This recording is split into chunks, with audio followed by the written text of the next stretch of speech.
Hello, valued viewers. I hope you are all doing very well. Today's poll question is the Cab Forward 4882 a Yellowstone? Let me know in the comments below. Now, my personal opinion is that it does indeed belong in the Yellowstone family. So a very basic explanation from my point of view is it's like taking a photo in your photo editor and flipping the canvas, thus reversing the perspective.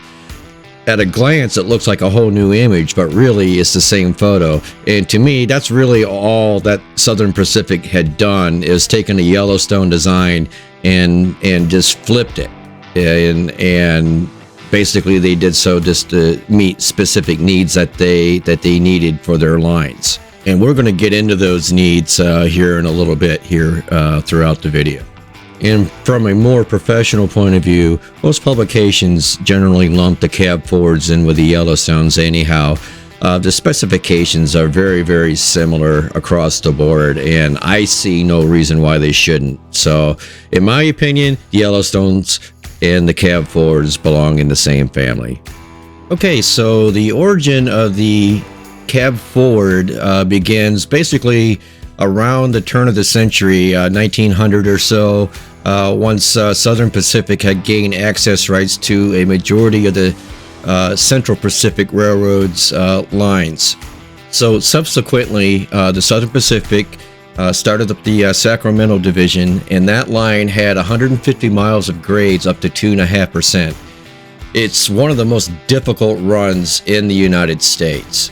So more specifically, this run was called the Roseville-Sparks Line, and it ran over the Sierra Nevada mountains. There was almost 30 miles of snow sheds and tunnels along this line, to give you an idea. Another point worth mentioning here is this time period, the early 1900s, was also when the definition of the modern steam locomotive was being developed. Locomotives such as the Atlantic, the Pacific on the passenger side, even the 282 Mikado was on the drawing boards at that point.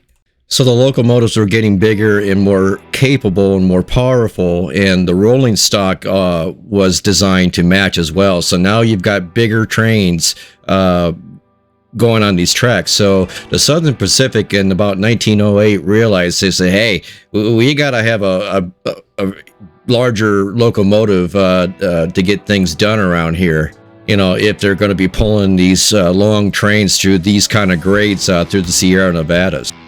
So with that in mind, in about 1908, the Southern Pacific ordered a couple 2882 conventional Malays with the classifications of MC1, so Malay consolidation, and the locomotive numbers were 4000 and 4001. So they sent these two locomotives on trial runs up some of their grades, and they ran into a couple major issues right away, and they dealt with them accordingly. So the first problem running through these Central Pacific tunnel systems, which are lengthy, the engineers in the locomotives were getting gassed out by the locomotive's exhaust. And the second problem that they ran across was that the exit velocity of the exhaust itself from the funnels was so great that it was damaging the snow sheds as they passed through.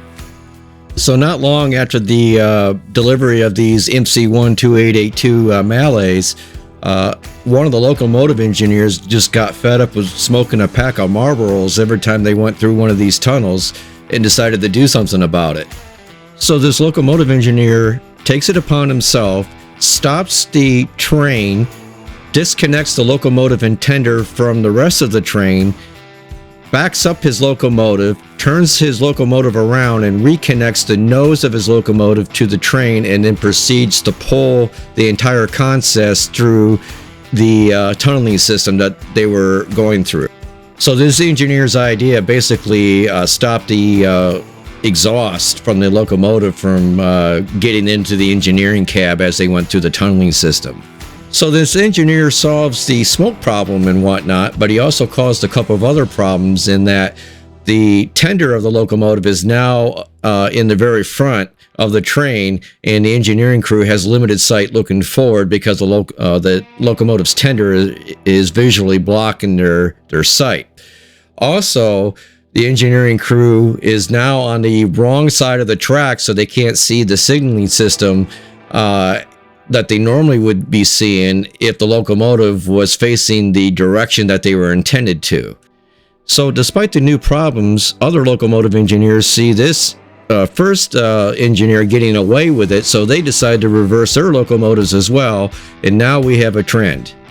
So rather than firing or punishing these locomotive engineers, a team of Southern Pacific design engineers came up with a plan and the designs for a Mallet purposely built with a cab in front, and they called these the MC2s. So without even testing one of them, Southern Pacific just goes ahead and has Baldwin build 15 of these MC2s, which from the business end of things is pretty brazen. As brazen as what the original locomotive engineer had done by flipping the thing around to begin with. Okay, so these first cab forward locomotives were based on the 2882 design with MC1, MC2, MC4, and MC6.